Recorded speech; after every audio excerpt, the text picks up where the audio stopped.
Alright, so here is the fan. Got that one. Yeah, you're not important. Got that one, you're not important either. Okay. Oh yeah. We got a dog as well around here somewhere. Anyway, alright. Let's do this. Okay. So, by show of hands, how many of you have one single person in your life that's known you since the beginning? One person that, no matter what you do, always forgives and still loves you despite your mistakes. Well, I know for us Christians, that person is God. The one who brought me into creation, the one who crafted my adoption, and the one who, despite my having straight cussed him out and sat in the depths of despair, still seems to love me and demonstrate it every single day. I want to share a short story with you today. I will do my best to recall it as it occurred. My memory is not always as good as I would like it to be. When I was around 16 years old, my family and I were going on our annual trip down to Florida. It usually takes about 3 days or 28 to 32 hours. And it was the second day of driving. For the night we stayed at a hotel or we would miss the ferry to our destination where we stay for vacation.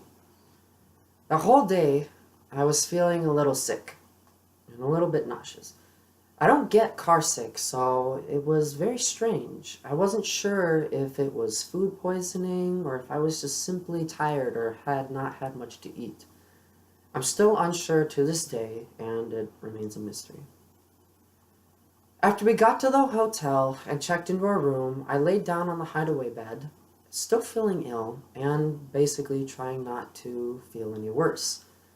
A friend I was texting at the time suggested that I simply get it over with. Sometimes it feels better to just clear the system. Yet I was determined not to.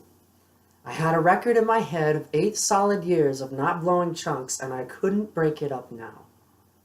Well, as I would soon find, that record was soon to be lost, and in a very bad way.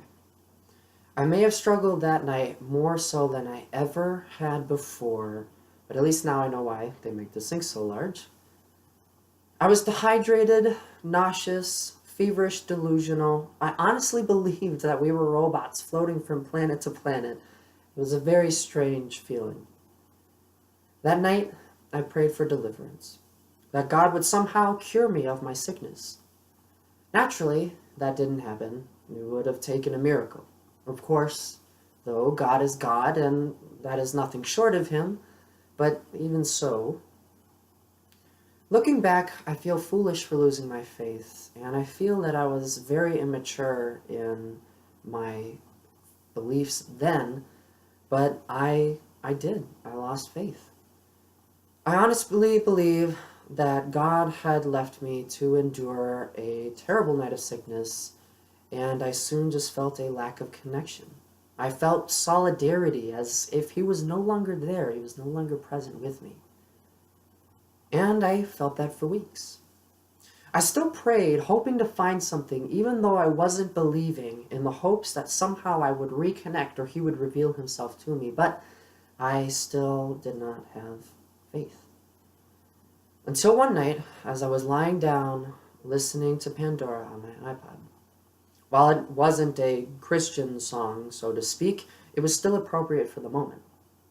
My Sweet Lord by George Harrison from the Beatles came on, and I found myself mouthing the words so as not to awake my siblings. We all share a room when we stay. And I wept. I cried out the lyrics mentally, I really want to see you, Lord, but it takes so long, my Lord. I found a Bible in one of the nightstands and began to read. I just read whatever was there, anything to help me, anything that I could read to help me focus on him, anything to give me hope, anything that revealed him to me. Now, it took time, months really, until I was closer to the Lord, or at least felt that way. Through bad theology and searching and anxiety and discomfort and worry, I was finally with him, or at least in companionship again. I had decided to end some sins that I had been giving into for a very long time, but I also realized something very, very important throughout the ordeal. It was not God who abandoned me, but I abandoned him. I had left him. I had doubted. It was all me who failed in having faith. When you as a Christian are feeling down or apart from God, I wholeheartedly understand. I understand what it feels like, but I want you to know and to understand this. God will not abandon you no matter what you do, no matter how you act, no matter how you feel. And how do I know this? Well, because the oh-so-popular Sunday school song says, because the Bible says so. Well, the Bible tells me so. In fact, it is Deuteronomy 31:8 that states,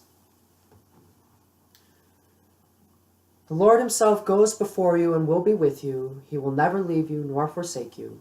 Do not be afraid. Do not be discouraged. I think it is our first instinct, even as believers, that when we feel away or far from God, to actually go even farther, as if we're hiding away in shame.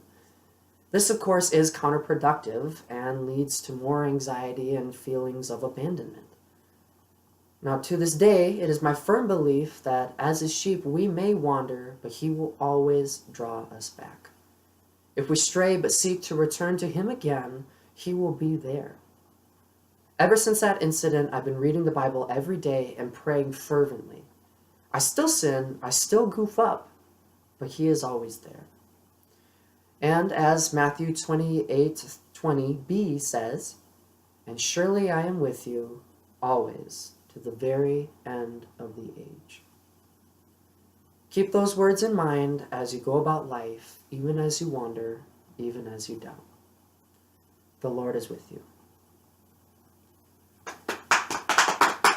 Thank you. Thank you. Thank you.